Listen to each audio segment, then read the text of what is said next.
Augustine, bonsoir.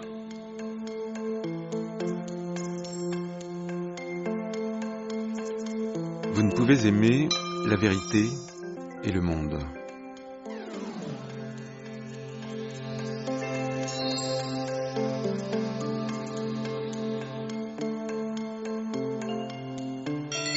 Du jour au lendemain, avec Michel Houellebecq, qui publie Extension du domaine de la lutte, un roman, chez Maurice Nadeau.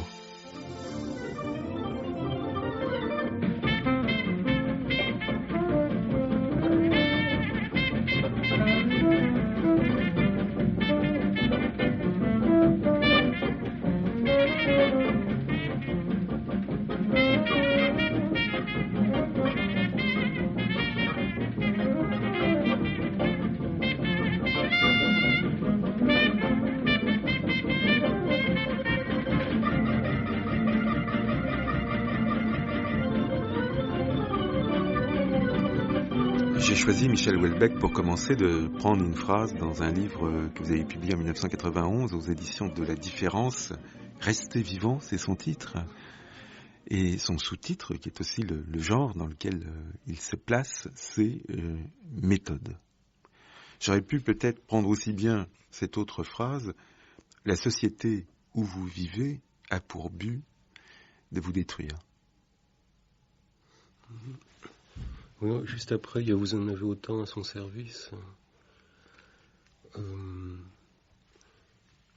Le mot méthode, on m'a dit que ça faisait penser aux introductions de méthodes de langue. Par le ton, gardez courage, ne vous laissez pas abattre, continuez un peu chaque jour, enfin ce genre de choses. En fait, c'est un livre qui insiste beaucoup sur le courage. Il faut du courage pour dire la vérité. Surtout quand elle est désagréable pour vous aussi, c'est-à-dire quand on s'attaque en même temps. Enfin, attaquer le monde, critiquer le monde, c'est facile, mais c'est pas ma position. Et pour réussir à dire des choses en profondeur, il faut pas s'épargner. Donc ça demande je sais pas si ça serait tenable sans lecteur, quoi. Je pense pas, en fait.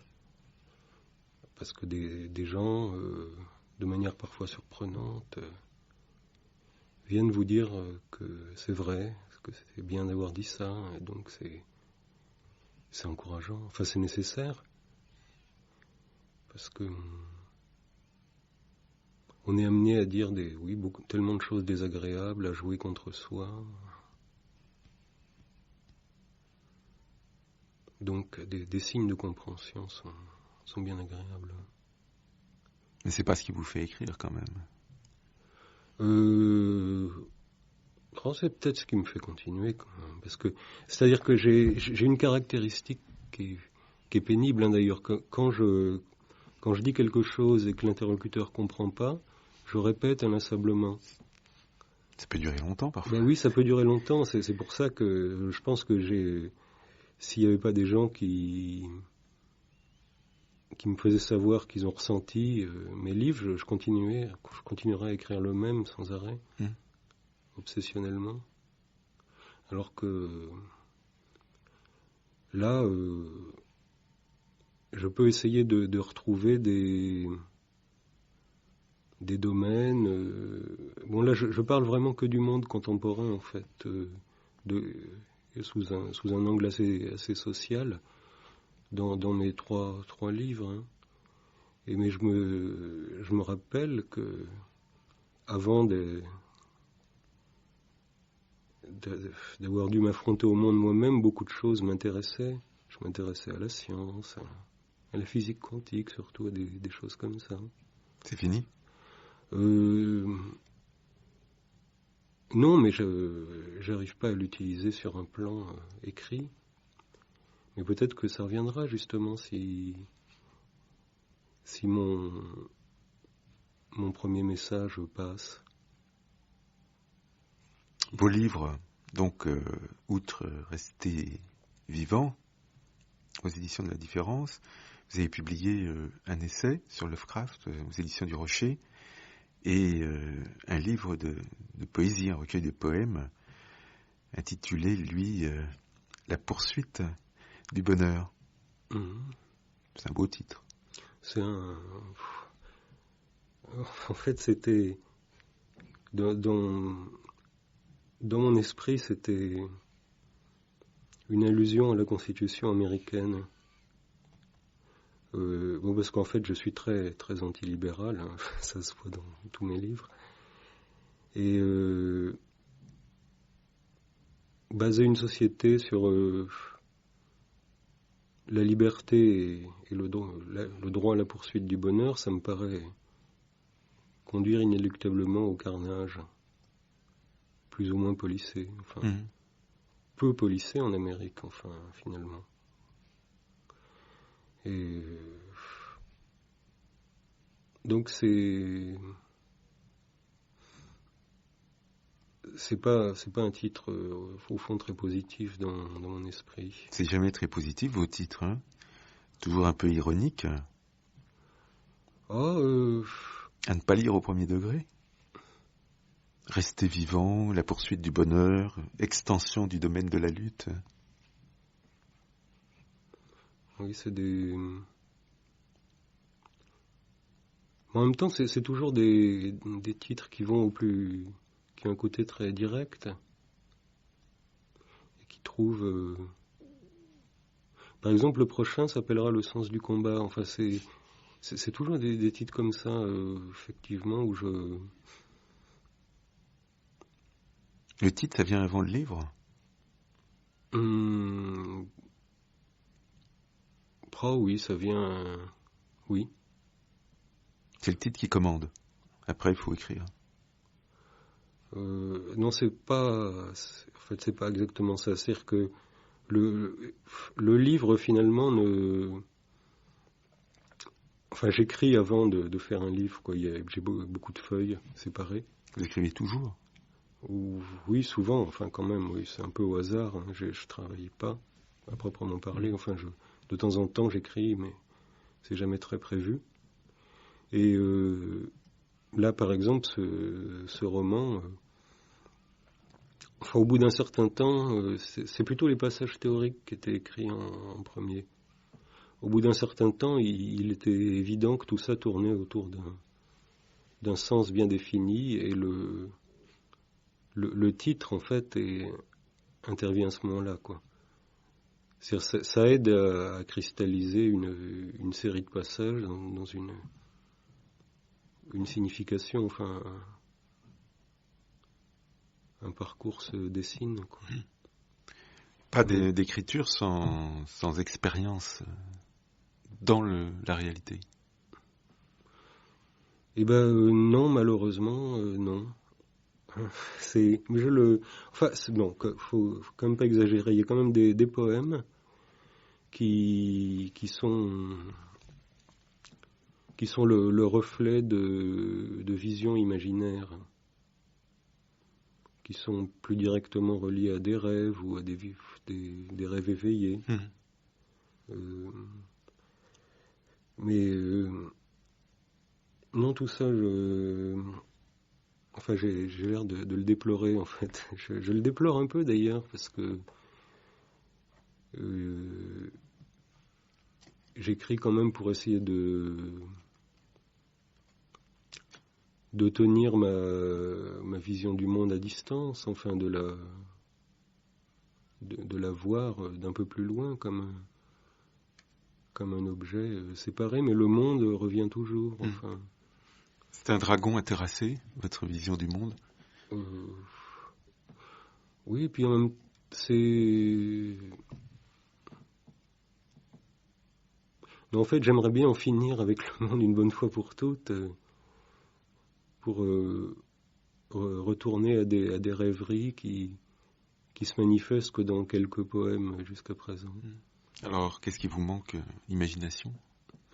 Non, ce qui me manque en fait, c'est d'échapper concrètement au monde. Là, par exemple, je travaille toujours, toute la journée. Enfin,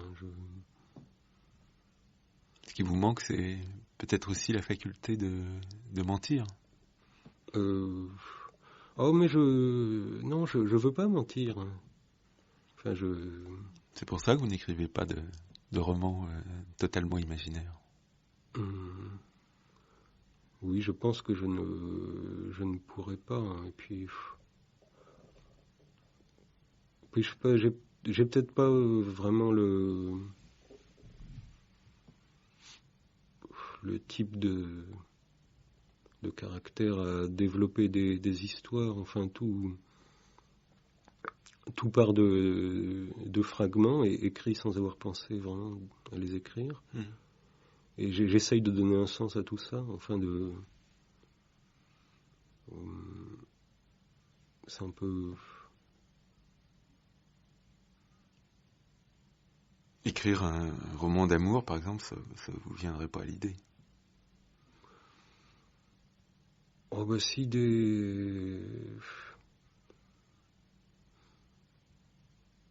des phénomènes d'amour se manifestent, enfin s'il m'est donné d'en être témoin aussi.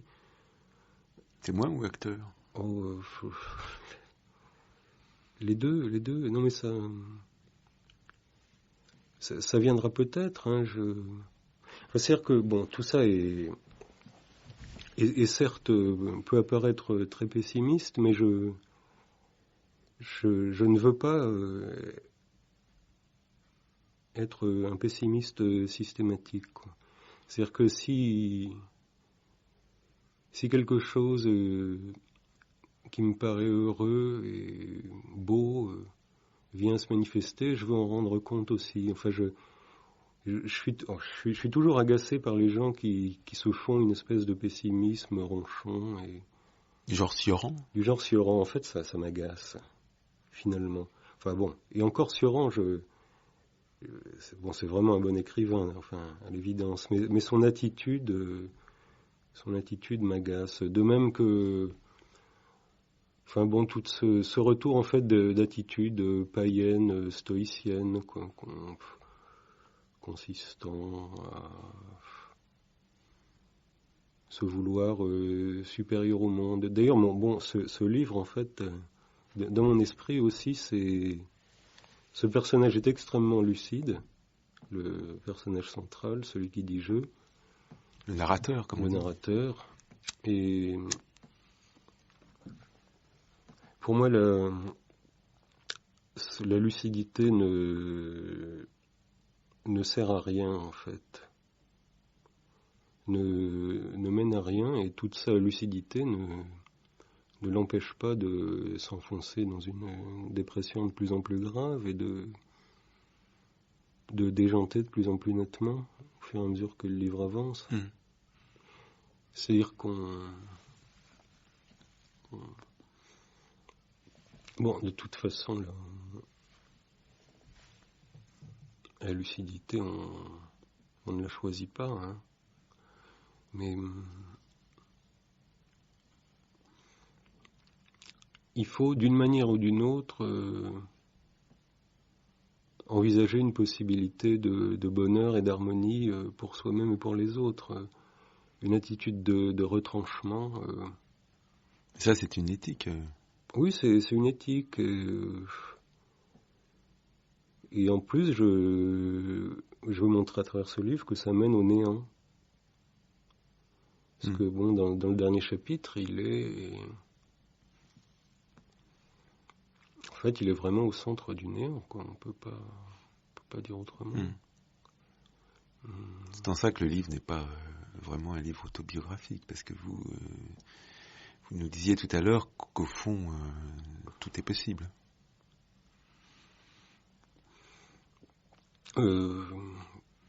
Tout reste possible. Oui, pour moi, oui, j'espère.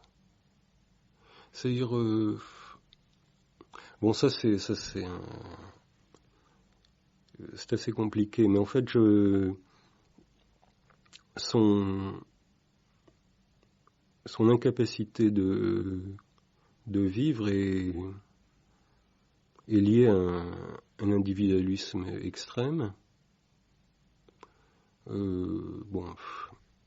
typique en fait de l'état social. Hein. Mais pour moi, cet individualisme, quoi qu'il se présente avec évidence, est au fond faux. Enfin, c'est-à-dire que par moment, je ne crois pas tout à fait au moi. Par moment? Oui. Et je pense que ces moments correspondent à une intuition juste. Enfin, dans un sens mystique qui reste à définir, hein, d'ailleurs. Qui ne... Enfin, le passage où il expose que les êtres ne peuvent plus se voir que comme des particules élémentaires, soumises à des forces d'attraction, mais reliées par rien, et donc qui se heurtent, se croisent. Bon, pour lui, c'est une conception du monde juste et indépassable. Moi, je ne pense pas. Enfin, pourquoi vous faites dire à un narrateur ce que vous ne pensez pas?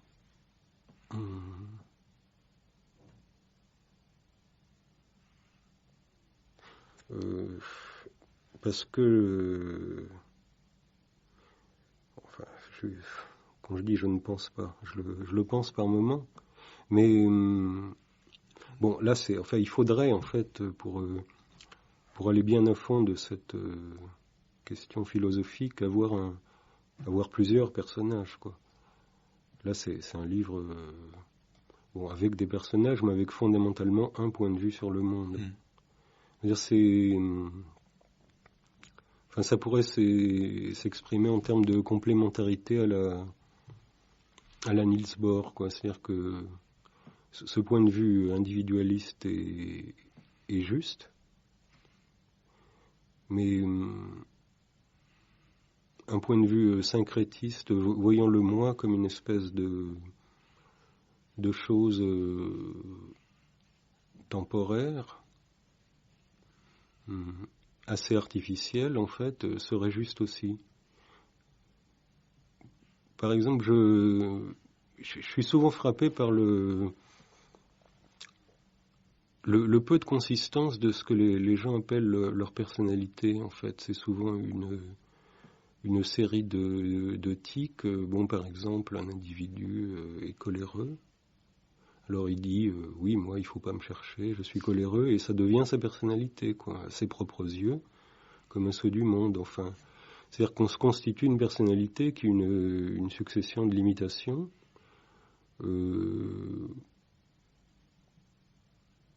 qu'on se colle et qu'on vous colle aussi. Enfin, tout ça pour arriver à se définir et à dire je suis ainsi, c'est moi. Et donc on est content d'être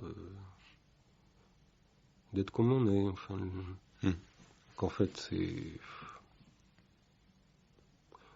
tout ça n'est pas grand-chose. Enfin, il m'arrive encore fréquemment d'avoir cette intuition que tout le monde est pareil. Fondamentalement pareil. Et d'où j'ai pas beaucoup de respect pour les descriptions de traits de caractère et tout ça. Enfin, vous avez, vous, des traits de caractère? À part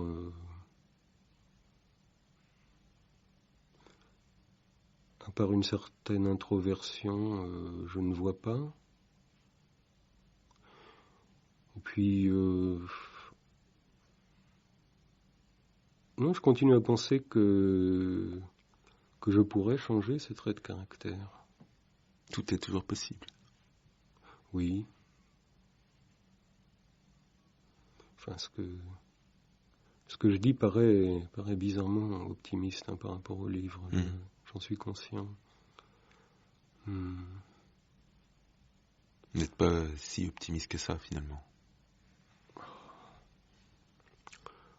Ça serait un peu grotesque d'être optimiste dans le contexte. Enfin, mais c'est-à-dire, je tiens à laisser ouverte une possibilité d'optimisme, en tout cas. Pourquoi vous y tenez? C'est un pari pascalien? Oui, quelque chose comme ça. Et puis parce que le pessimisme aphoristique, l'assurant, manque de profondeur. Enfin, c'est un genre foncièrement décevant d'ailleurs, l'aphorisme. Enfin, c'est un genre contre lequel vous luttez parce que il vous tente parfois. Ah oui, je suis. Non mais ça c'est sûrement parce que je suis doué pour ça, enfin, effectivement. Pour écrire des formules frappantes. Mais je veux pas laisser se bloquer une pensée.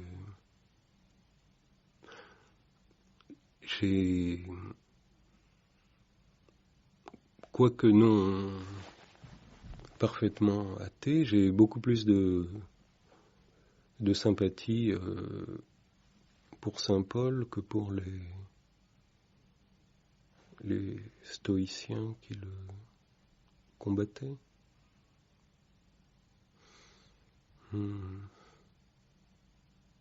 Et je ne pense pas non plus qu'il faille accepter le monde tel quel.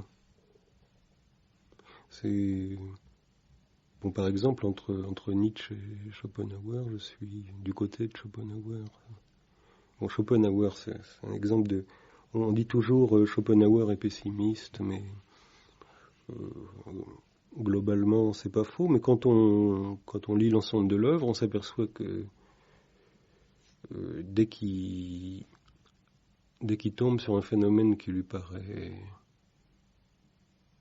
positif et heureux, il se livre à des transports d'enthousiasme. Par exemple, ce qu'il a écrit sur la compassion est très beau.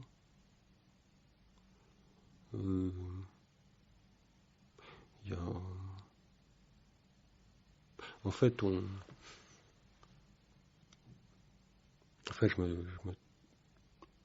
je me trompe peut-être, mais j'ai l'impression d'une vogue actuelle des stoïciens et des moralistes du XVIIe siècle. Enfin, d'un état d'esprit de ce genre. Alors que c'est figé et tout ça, ce sont des vérités partielles. Enfin, c'est facile d'exprimer brillamment une vérité partielle. Et là, par exemple, Baudelaire s'est jamais laissé aller à ces bêtises cyniques, par exemple. Enfin, le cynisme, non seulement me répugne, mais en tant que philosophie m'agace.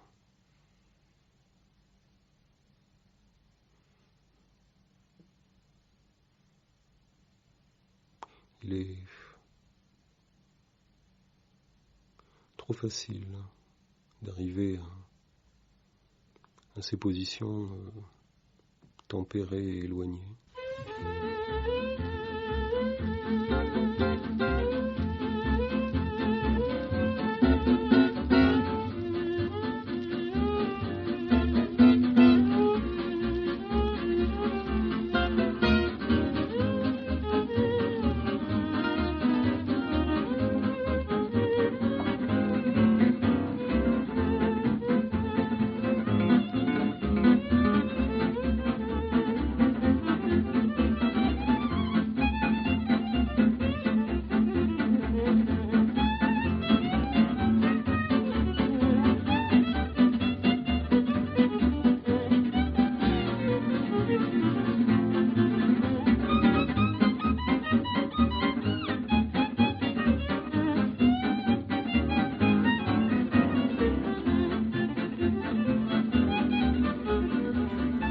vous parliez un peu, Michel Houellebecq, de ce que vous avez appelé votre philosophie.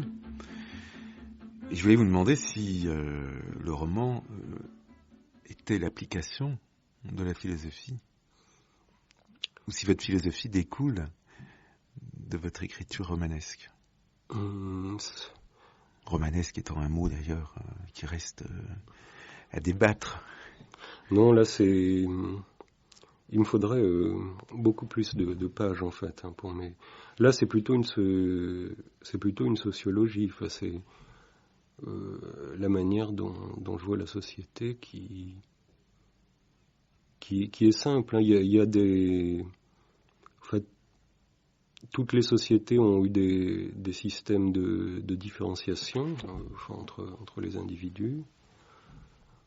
Moi, je précise, je sais pas, j'en respecte aucun en fait. Hein. C'est-à-dire, j'ai pas de respect ni pour la naissance, ni pour la richesse, ni pour la beauté, ni pour l'intelligence, ni pour le talent. Enfin, bon, par exemple, la société,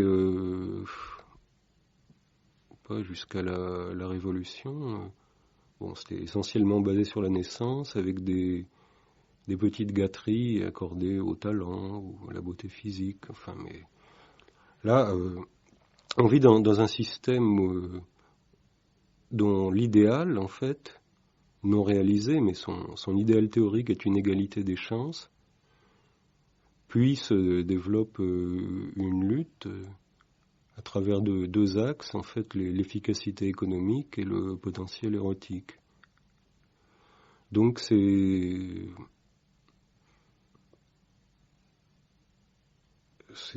le narrateur explique cela. Il en a conscience. Lui-même, dans ces deux échelles, se situe à une position moyenne. Et dès le début du livre, il en a assez. Il se laisse glisser. Sur le plan sexuel, il n'essaye plus rien, depuis pas mal de temps déjà. Sur le plan économique, il travaille sans conviction. Il est analyste programmateur. Oui, c'est un cadre moyen qui, bon, s'il s'investissait dans son travail et surtout dans les relations humaines, parce qu'il ne s'agit pas tellement de travailler pour réussir, mais de faire savoir qu'on s'agite, quoi. C'est un milieu que vous avez l'air de bien connaître. Ah bah oui, très très bien. J'ai passé des années dans une société de services en informatique. Et donc il pourrait arriver à un bon poste socialement. Mais il n'arrive plus à s'intéresser. Tout s'écarte. Il s'écarte de tout. C'est un peu la nausée. Oh oui, il y a des... Oui, d'ailleurs, il vomit pas mal en pratique. C'est... Oui, ce qui est marqué en 4e de couverture. C'est vous qui avez écrit la 4e de couverture? Ou Maurice Nadeau? C'est un peu des deux. Ouais. Ça a été écrit très vite. Donc il est question d'un roman d'apprentissage de poids, l'apprentissage du dégoût. Oui, c'est un bon résumé. Et enfin, ça ne l'amène dramatiquement à rien. D'ailleurs, il y a un tournant au milieu du livre où il s'aperçoit que, non seulement il s'ennuie, mais toute la société qui l'entoure, son travail d'informaticien, la publicité, en fait, tout commence à le faire franchement vomir. Et là, il va de plus en plus mal. Il y a une dernier chapitre, bizarre, où il essaye d'aller à la campagne, dans un endroit désert, pour voir ce qui va se passer. Enfin, le monde l'univers sans société, comment il peut se sentir là-dedans. Et il y a une espèce de claque, quoi. Enfin, où il s'aperçoit qu'il il est prisonnier en lui-même. Il ne se sent plus de rapport avec le monde non plus. Donc c'est... Oui, c'est un bon livre, la nausée. C'est... Là, c'est plus une impression que les choses... l'éclairage devient de plus en plus dur. Les choses apparaissent... sous leur vrai jour. Nettement, oui, quelque chose d'hyper réaliste, inquiétant, enfin... C'est-à-dire qu'il y a un renversement qui se produit dans le livre, qui part des situations tout à fait réelles, d'un réel qui peu à peu va être déréalisé par la lucidité du narrateur. Ah oui, exactement. Son désarroi. Oui, oui. Tout apparaît si étrange. Enfin, les choses brillent, elles sont là, elles semblent tout à fait stables. Et c'est un peu comme avoir l'impression que tous les objets deviennent extrêmement durs. Comme si chaque mouvement devait se terminer par le fait de se cogner dans un objet très dur. Et progressivement, il est de plus en plus effaré. Les mouvements deviennent impossibles.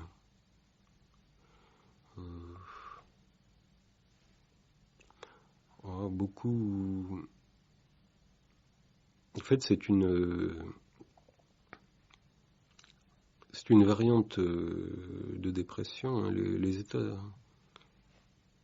dépressifs ont des manifestations très, très riches, très variées. Vous avez l'air de bien les connaître. Oh oui, mais de toute façon, moi, oui, je connais bien, mais par expérience personnelle, pour voir des gens, il y a de plus en plus de dépressifs. Enfin, c'est normal. C'est une des choses que je voulais tenter de mettre à jour aussi, c'est que la dépression n'a pas du tout des causes psychologiques, à mon avis. Il y a un système de valeurs, un système social qui clairement, l'efficacité économique et le potentiel érotique diminuant inéluctablement avec l'âge, fait qu'on est forcément guetté par une dépression à un moment ou à un autre. Ça me paraît absolument inévitable. Enfin, il n'y a que des dépressifs ou des futurs dépressifs. Et aucune psychothérapie n'y changera rien. On peut calmer, les médicaments marchent. Pas les livres, ça ne suffit pas. Ah si. Ah si on peut. Mais bon, on peut pas passer sa journée à lire, sauf à ne pas avoir d'argent à gagner. Mais moi, j'ai passé des semaines entières à lire et j'étais parfaitement heureux. Ça m'a complètement mis hors de la dépression. Oui, ça c'est c'est pratiquement ce qu'on peut dire le plus élevé en faveur de la littérature, c'est que ça peut marcher très bien. Les livres qui vous rendent heureux sont les livres qui vous confirment dans votre dépression ? Oui, en général, quand on est déprimé au départ, si on lit un livre où l'auteur vous paraît optimiste, on a l'impression d'un guignol qui se fout de votre gueule, quoi. Et donc, plus le livre est négatif, plus son effet calmant est fort. Ensuite, une fois qu'on est rentré dans l'univers des livres, on peut lire un peu tout, enfin ça. Moi, je me souviens très bien qu'à l'âge de 17 ans, moi, je demandais qu'à continuer à lire tranquillement. Enfin, je n'ai pas du tout envie de choisir une profession, tout ça. C'était, ça m'aurait vraiment convenu. Enfin, je pressentais déjà des choses du genre domaine de la lutte. Il allait falloir que je mouille dans tout ça. Je sentais bien que ça me plairait pas. Enfin, d'ailleurs, non, écrire je l'écris moins efficace. Hein. On prend sur soi beaucoup de souffrance en écrivant. Souffrance surtout de dire la vérité. Donc ça, ben oui, ça aide moins que lire. C'est curieux. Hein. Un jour, vous avez dû renoncer à lire toute la journée pour trouver un travail. Et oui. Actuellement, vous travaillez à l'Assemblée nationale. Oui. Oh, où je suis d'ailleurs beaucoup plus heureux que je n'ai jamais été. Enfin, ça, c'est un endroit qui ne ressemble ni à une administration, ni à une entreprise privée. C'est-à-dire que c'est un endroit où il y a une espèce d'esprit artisanal, manifesté par une grande indépendance des gens. Moi, je pense qu'il est possible de travailler et d'être heureux, d'aimer son travail.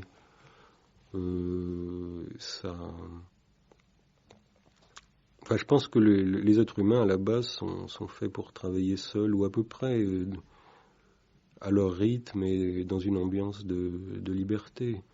Bon, là, à l'heure actuelle, il y a quelques agriculteurs qui font ça, quelques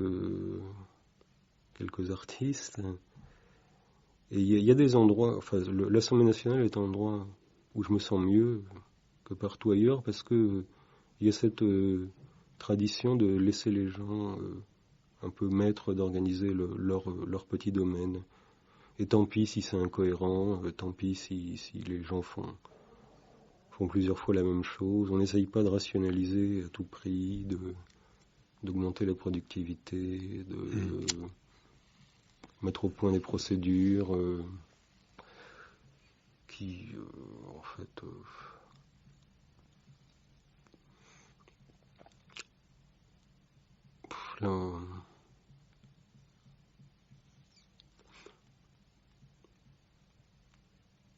le développement des réseaux informatiques, moi, m'inquiète en fait, parce que bien que ça ait l'air très anti-informatique, hein, faut distinguer. Enfin, l'apparition de l'informatique lourde, en fait, était une catastrophe à peu près pour tout le monde. Par contre, le micro-ordinateur jouait un rôle positif dans la vie de certaines personnes au travail. Mais maintenant qu'on remet les micro-ordinateurs en réseau, on repère tout ce gain de liberté qu'il y avait eu. Et en plus, il y a une accélération démente de la circulation d'informations qui n'intéresse personne. Une multiplication des informations en elles-mêmes par agrégation d'informations. Tout ça en fait fait que la vie est souvent, enfin c'est même un prodige d'ailleurs, parce que c'est à la fois très compliqué et parfaitement ennuyeux. C'est-à-dire ça va très vite, il se passe beaucoup de choses, mais tout ça est très ennuyeux en même temps. Et ça, c'est une configuration inédite, à mon avis. Mélange d'ennui fondamental et de grande agitation.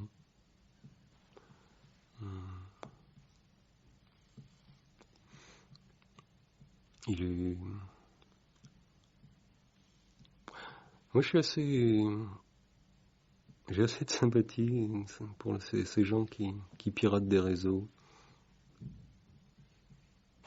Je sais pas s'il y en a à l'antenne. Comment on les appelle? Vous savez, ces gens qui introduisent des virus dans les réseaux, qui se mettent un peu partout. Il y a un mot américain que j'ai oublié. Enfin,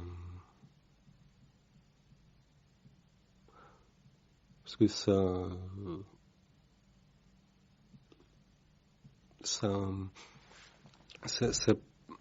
je pense aussi que à partir d'une certaine densité de flux d'informations, plus rien ne peut avoir de sens, quoi. La signification ne peut plus se former. C'est dans tout. Il ne peut pas y avoir de pensée sans des moments de repos, de repli, de retour sur soi. Il faut aussi des moments de confrontation au monde, à l'information du monde, mais c'est comme un mouvement cardiaque, quoi. Il faut aussi des moments de repos, des moments paisibles, lents, où absolument rien ne se passe, où les choses fermentent. Et ça, on ne peut plus avoir ça. Alors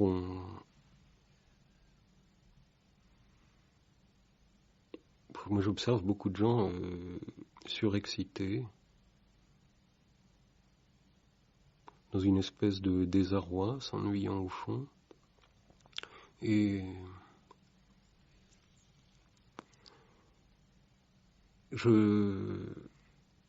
les histoires d'âge, par exemple, je pense que jamais, à aucune période, on a autant pensé à son âge, de manière obsessionnelle. C'est comme si on vivait avec un chronomètre dans le cerveau qui décompte.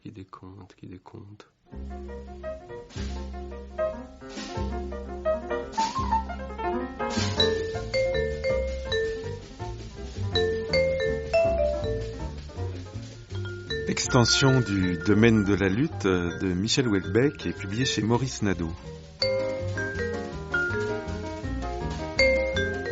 Du jour au lendemain, Édouard Campras, Marie-Ange Garando, Emmanuel Moon, Alain Vensten. Bonsoir.